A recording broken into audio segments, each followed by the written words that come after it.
game? You can't spot any good team. 28 points in the state championship team, state championship game. So, I mean, I felt like our game plan coming in was good. You know, get the opportunity to play in space.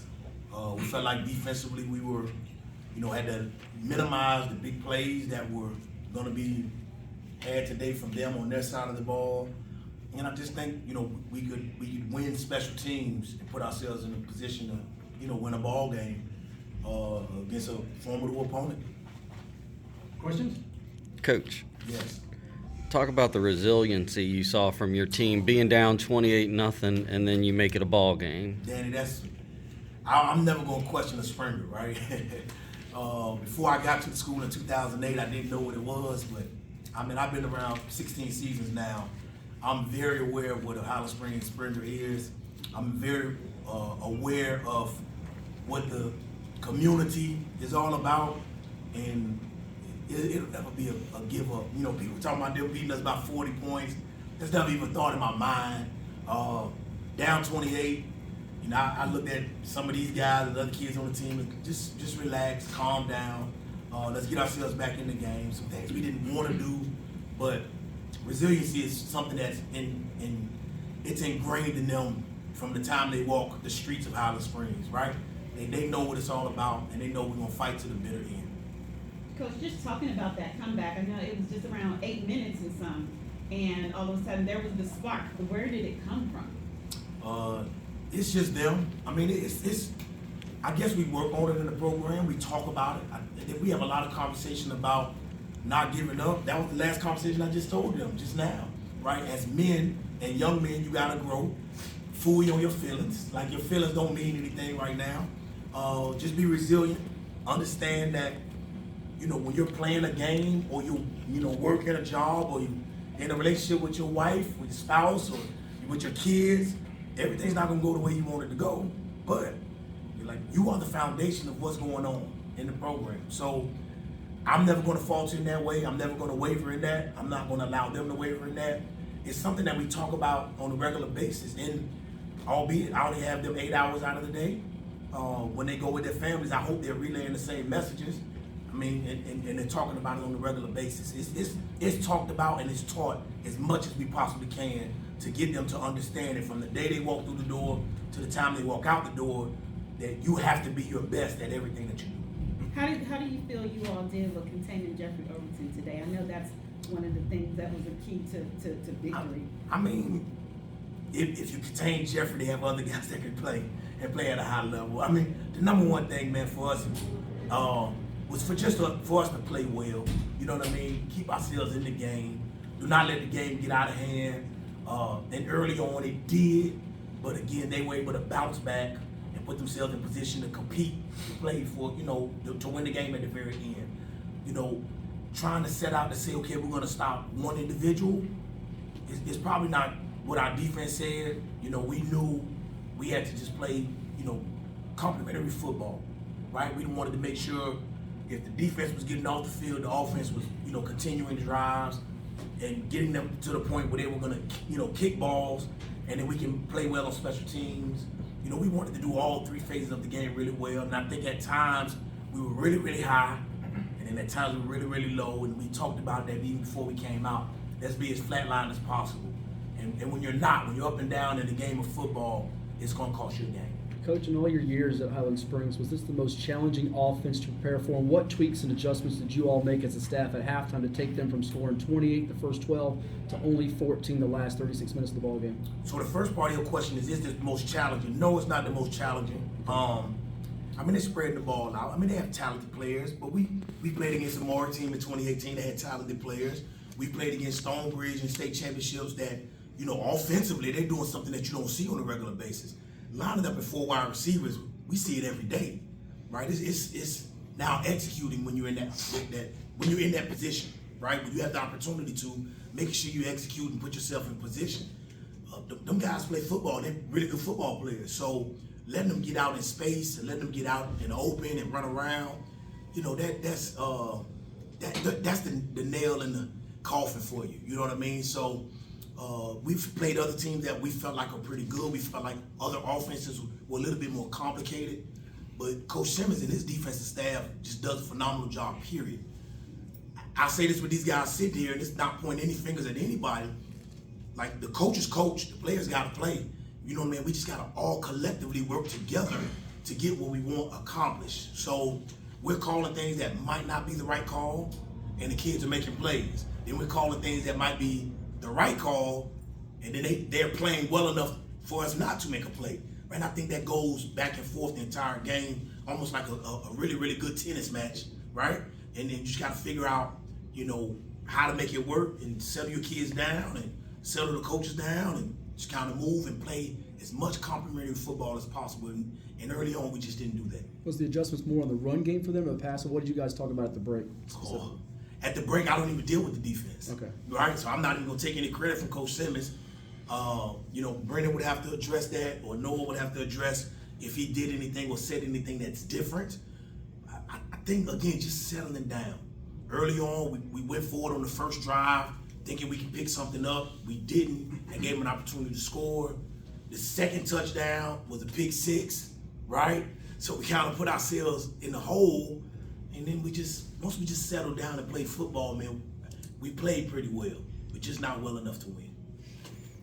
Coach, the first 4 or 5 drives, you guys didn't pick up the first down until Noah had that 50-yard touchdown. So what were you seeing the first quarter or so from the Freedom defense that was giving your offense a little bit of a trouble? I don't want it to sound like I'm not giving them credit for winning the game, but it was a lot of lack of execution on our part that allowed us, or that put us in a position to where we didn't move the ball. You know, I'm gonna do this instead of doing that. You know what I mean? That's what it was more than anything. I cannot take credit away from them. I don't want to take credit away from them. They played well, and sometimes their kids put you in a position to where your kids don't make the play. But a lot of it was us just not making the plays. Coach, Were there any adjustments or things you did differently starting in the second quarter? I can't say what I said, but yeah, there were some adjustments. We just gotta, again, man, you're working with guys that want to be great. They want to all be great. And in saying that, you know, sometimes you press a little bit too much, right? I don't know a lot about baking, but I watch my wife, right? And when you add a little bit too much of an ingredient, like, your cake may fall. If you don't add enough of your ingredient, your cake may fall. You understand where I'm coming from? I watch from a distance. I don't ever touch. You understand where I'm coming from? But I can give that analogy saying, like, maybe if you're pressing too much and you run the wrong route and the quarterback, it could be that. If you're running the alley as a defensive player and they get to the edge, you know, you're supposed to be outside, but you felt like you could make the play and they might have been a step faster. It's so many little things that go into the game of football that at times we just, you know, we did not play the way that we feel like we're capable of playing. Coach, you were without Braxton today, obviously, but Noah seemed to step in flawlessly. Talk about the game he had. I mean, I'll say this about, he's been asking for the ball a lot. Noah started off injured, well playing a little bit, and then got injured game 3. So there was a little bit of an adjustment, and there was some growing pains, right? And there was some maturity that was developed. And then when the time comes, you know, our kids are gonna step up and play. We know that. And he had an opportunity today, and the ball was in his hand. There was no question about where he was gonna be and if he was gonna do anything. It was just a matter of us, you know, finding him when he was open and finding him when he wasn't open and just giving him opportunity and giving him a chance to play at a high level, and he did so today. Christian, talk about the day you had. I know you had 2 turnovers, but you also ran for a score. You threw a touchdown pass, and this was your second straight state championship game, your last as a Springer. Just talk about the emotions of the day and what you saw from the quarterback position. To speak on the day that I had, we didn't win, so that's self-explanatory. But I mean, I think we played well enough to keep ourselves in the game, but you can't kill yourself. At the end of the day, Coach Johnson always talks about we can't beat ourselves at Highland Springs versus Highland Springs, and when you throw pick sixes, stall drives on 4th and 1, and different things, and give them great field position, that's not winning football. You can't spot a good team 28 points. As far as the emotions, I mean, it's emotional. I mean, last game, with the team and the program has done a lot for me. Coach Johnson's done a lot for me, so it just meant a lot to win this game. Came short, but I mean, can't ask for more because I know my guys gave effort, and I know one's coming back will be better next year. So I just gotta continue to go forward and keep pushing. For the defensive guys, Brennan, Noah, speak on just what's the emotion after a game like this. You battle back, you're down 28-0. Will you give yourselves a chance in the second half? Is it just you feel like you wish you had another quarter to play in this one? You might get to them or catch them. What's going through your mind, Brennan? We just didn't finish. So we didn't finish. Noah? Reiterate what he's saying, we didn't finish. You know, coming out at halftime, we had a different, mindset, but at the end of the day, we need to W. So, Coach, I'm sorry. You done? Okay, sorry about that. So either coach or players stepping up from the 5 to the 6. What was the difference? Is there a difference that you all have seen all There's season? No difference. Football is football. Yeah, football. No difference. I think, there's a difference when you're talking about different levels of college football.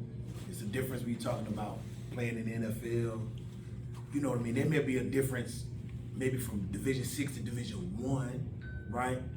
From 5 to 6, we've played great talent and great teams in Division 5, and we played great talent and great teams in Division 6, and the same goes on for Division 4. We haven't played any 3s, 2s, or 1s, in my tenure, but I mean, we've played some teams, regardless of the division, that just play really good football. And when you coach well and you have talented athletes, whether you have 6 or 7 of them, or if you have 27 of them, football is really football. It's played in between the white lines, and emotions can get high, and emotions can get low. But I mean, to be honest with you, you got to snap, you got to catch, you got to kick, you got to block, you got to cover people, you got to tackle, and that's what football is all about. That's probably a question more for guys playing college football or something like that. But in high school, in the state of Virginia, there's not a lot of difference for us. It might be for some other teams, but not for us. We don't think so. Well, I do want to say that, it started off how it started off, but at the end, you guys did give the people what they wanted to see, this Freedom Highland Springs matchup, and you all were there because you deserved it. So I just want to tell y'all kudos. This was the game we wanted to see, and it was as competitive as we all thought. Thank you very much. Thank you. Chris, just think about offensively rallying the troops when you were down. How do you keep your guys as a captain, as a leader, as a quarterback, from hanging their heads? And how do you do that? You just talk to them, and really, there's not much to do too much of that on this team. It wasn't really any guys who dropped their heads. We got guys who just want to go make a play. I didn't see guys drop their head or anything. You may have saw something different, but guys didn't drop their head. I knew that they would go out there and perform and keep playing. We got 2 guys in here who went down to Chambers last year, went down 14-0 first quarter. We played the Variety game. They went up, I think, 14-0. We're comfortable being uncomfortable. We just didn't finish today. Okay, speak about your scramble touchdown run there. You looked like you were looking for a receiver, nothing was there, and toward the end there. We saw on film that at times they would get out of their rushing lanes and there would be a lane.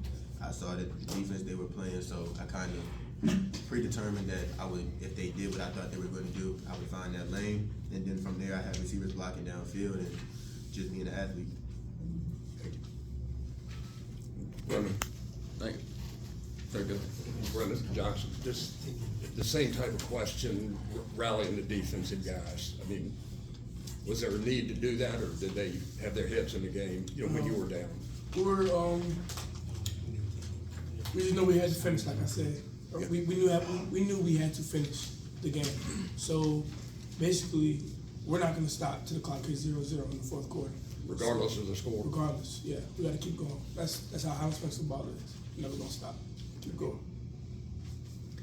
Number 1, what'd you see in the punt return? 2 his back turn. Then after that, I was out. There was nothing really to it. I seen the gunner. It was 2 gunners in the outside when he was blocked, so I just caught him sleeping. Anything else? Thanks, guys.